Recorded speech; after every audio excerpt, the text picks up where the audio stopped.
G'day everyone, Dicko here with another kick-ass walkthrough. This is part 8 of a multi-part series that covers character rigging. And today, it's all about the hands. And I must say, the hands are probably the most simplest part of this entire rig.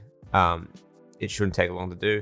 It's literally just copying the existing rig as we have now from the hands, duplicating those bones, and then assigning those bones with constraints to control the deformation bones.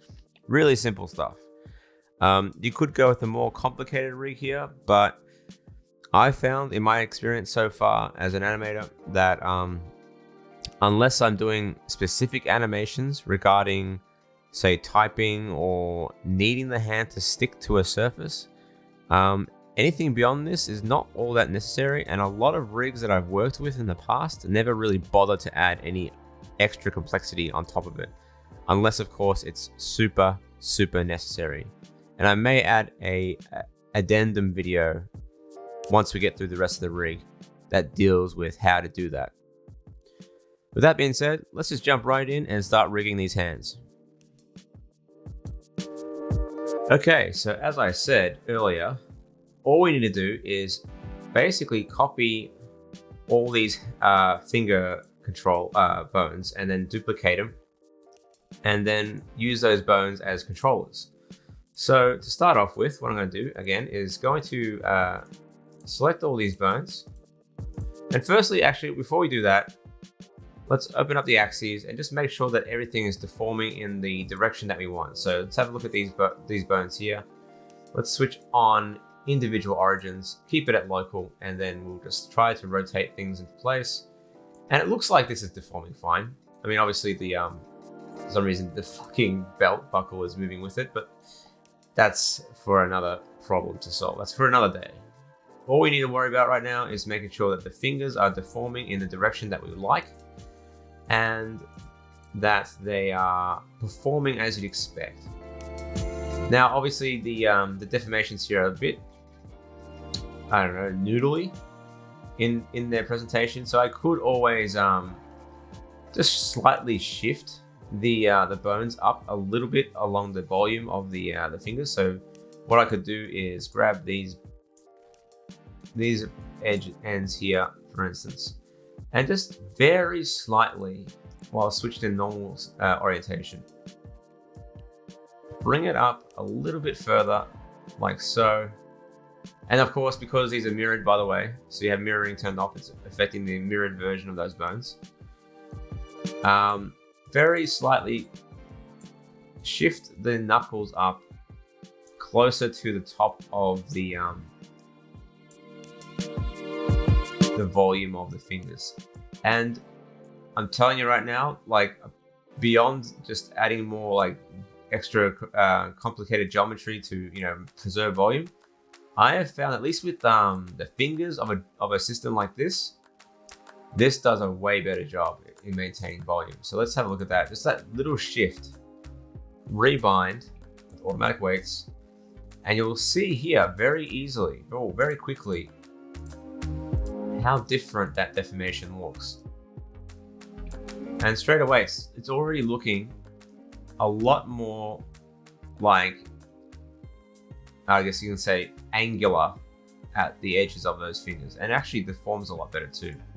So there's that piece of advice. The other piece of advice is that when you're doing knuckles, at least the first set of knuckles along the top of the fingers, that the knuckles don't start at the base of the finger. The actual knuckle starts within the hand or within the palm itself. So when you're doing your bone layout here, make sure that the knuckles for the first knuckle are sort of set within the palm, okay?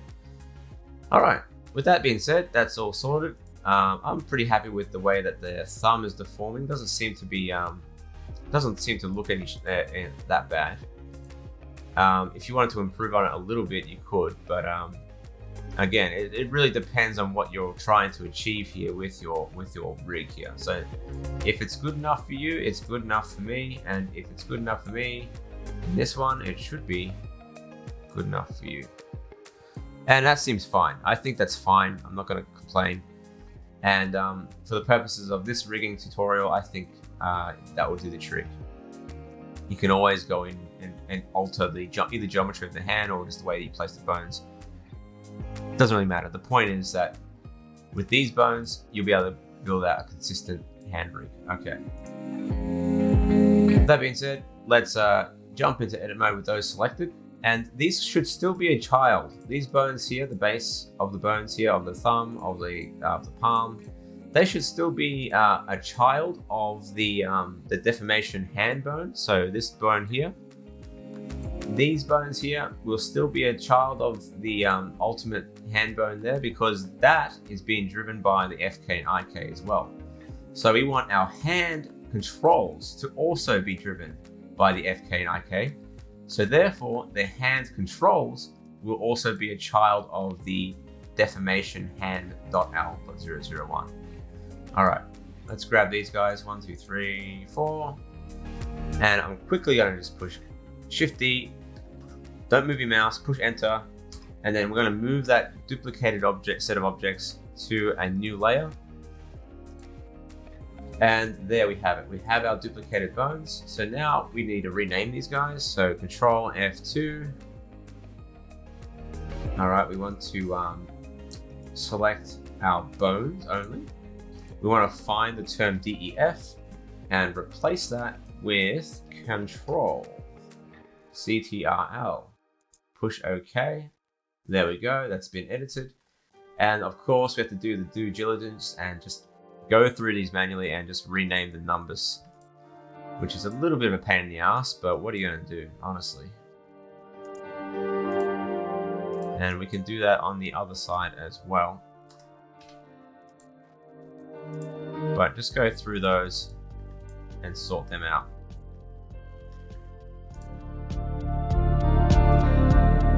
Notice how Blender will automatically do the numbering as long as there's no other repeating name of that nature. So if I have mid.001 with control, it will automatically try and find the next number along the chain. So there you go. How cool is that?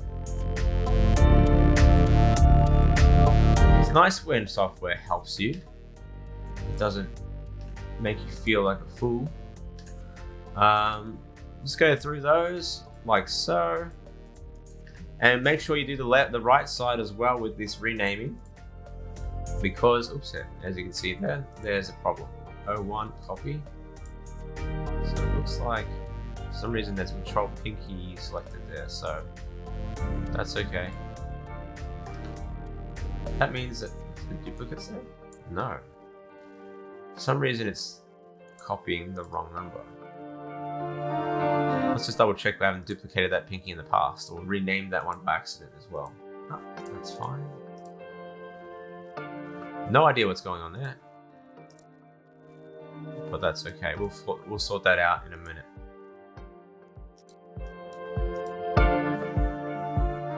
Fuck. And there's our little problem. Apparently, my pinky has been named along the thumb. That was my bad. So I'm gonna copy that, fix that up. I must have screwed that up somewhere. And now we can copy pinky 1 to pinky 2, pinky 3, pinky 4. Sweet. Do the same thing on the other side. So go through and just rename those numbers. Of course, I could have also just gone through without renaming using the bulk renamer, but I find it's nice to have a base to start with.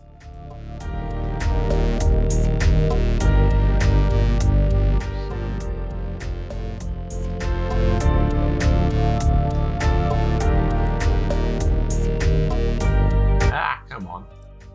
Copy. There we go. Let's just go through, do that stuff, and we'll be on our way. And just to be certain about my naming conventions along the fingers, I want to make sure that everything's named properly as well in the deformation bones as well. So I want to make sure that's the case as well. So all we can do, just go to our deformation bones, make sure we haven't accidentally named these as pinky as well, and we have. So just going to change the def 001, make sure that those are fixed up as well. I'm just making sure it's like that so I can be consistent, so I don't get lost. If anything happens where I want to change anything, just want to make sure that's nice and clean across the board. That's good. That's good. That's good. Sweet.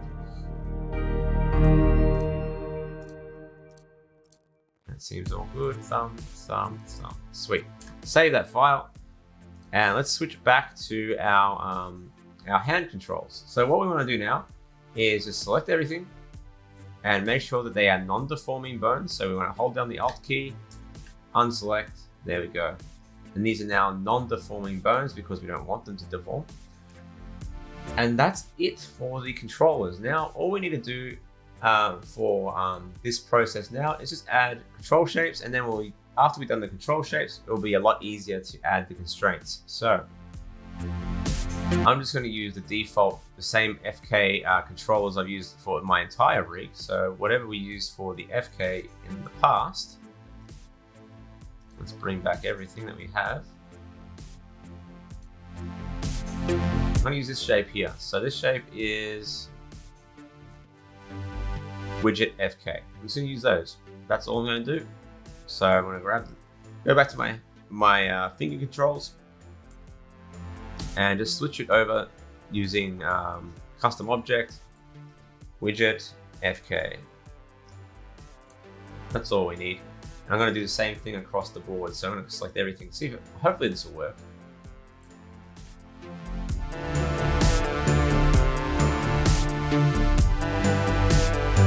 If I hold down Alt, will it work? Boom, sweet. Lovely, and that's all of them done.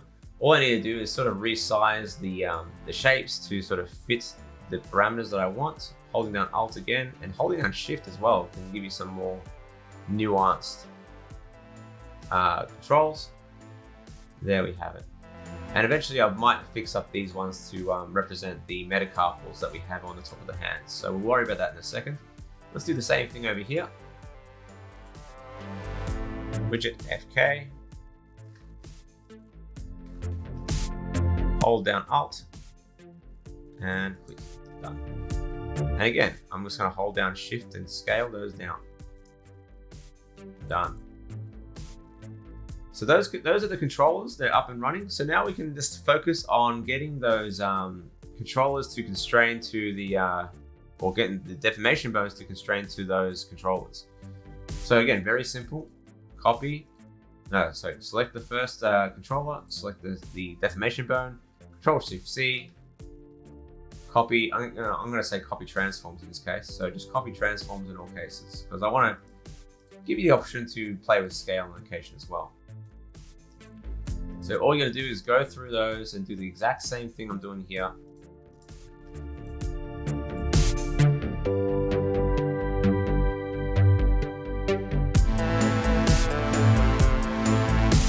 Set it to individual origins and set it to local mode. Rotate, and we got ourselves a pretty nifty hand rig. That's all there is to it, really. Now, you might be wondering what the hell these controls are for. These are actually for the curve of the metacarpals. So when you are sort of posing the hand, you kind of want to be able to like bring the fingers closer by any means necessary, like something like this. So when you're curving the palm, that's what these controls are for. And I like to keep them to have individual control. You might see in other tutorials where they sort of add a driver or a series of constraints that, you know, automatically allow you to curve the fingers.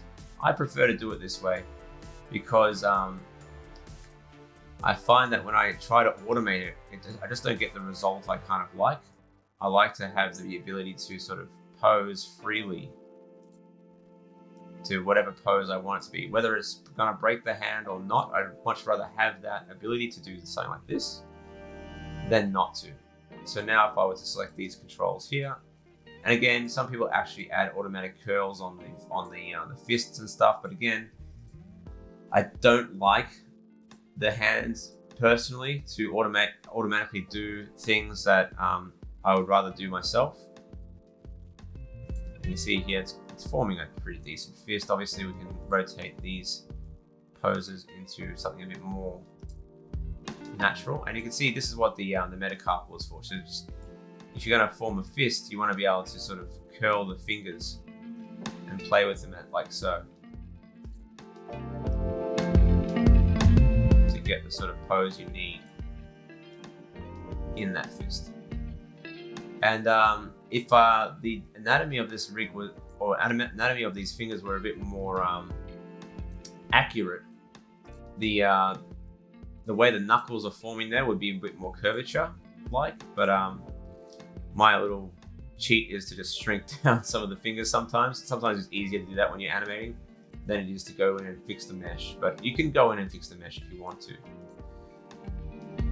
So overall, that's the result for that for this setup.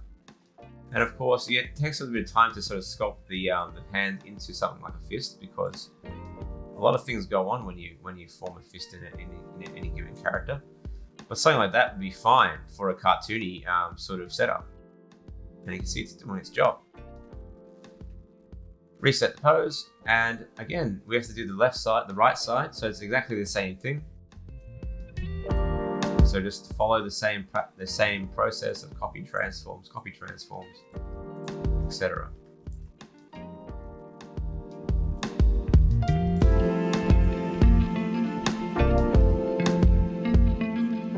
And that's really all there is to it.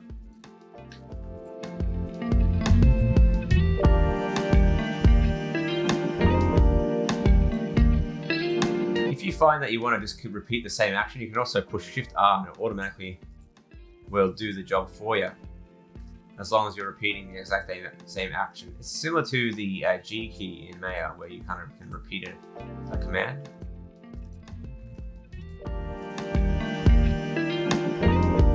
Without bringing up the drop-down menu. That makes it very quick. Awesome.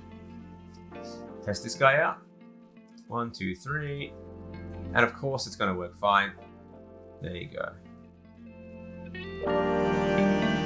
Now, if you wanted to be super cautious and you didn't want to have certain controls move or be able to be translated, you could lock off locations or scales or whatever like that. But again, I prefer to keep them. Completely editable, because again, if you're ever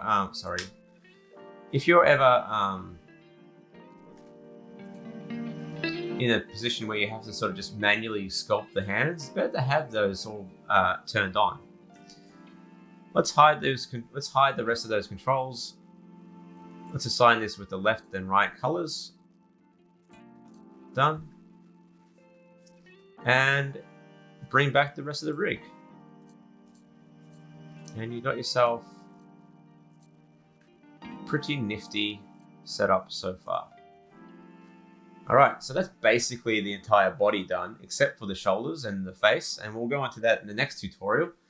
But one last thing, if you do want to make a custom shape for these fingers, you can, especially the metacarpal. So what I would actually suggest is just in object mode, create a plane, any old plane. In edit mode, then shrink it down to around this sort of size, like so. And then, I know it's a weird one to do it this way, because I want to curve out the edges there. But this is my cheap and nasty way to curve out the edges. Grab those, bevel that, like so. Add a few segments, and then just delete everything else, except for the bottom for shape. That's your metacarpal shape there. And then, with these control shapes here, you can just edit those to fit, and it will sit sort of on top of the fingers, just to give a better indication of what those are for. So in the custom object, get rid of the widget, just replace it with this one. And you can see here that we have a nice shape for the top of the finger hands. And all we gotta do is shape, move that up in space, maybe scale it up a little bit more, maybe squish it along the X a little bit more. And you can see we have this nice little shape here that will work quite well. Also notice that because the shape is a solid, the control also goes solid. So what you'd have to do to get rid of that solid color, unless you want to keep it, is just kill off the faces in the middle. So only faces. And there we have it, like so. And then the rest, we can do the same thing. Custom object. Hold it out. Oh, that won't work. That's alright. Still make it.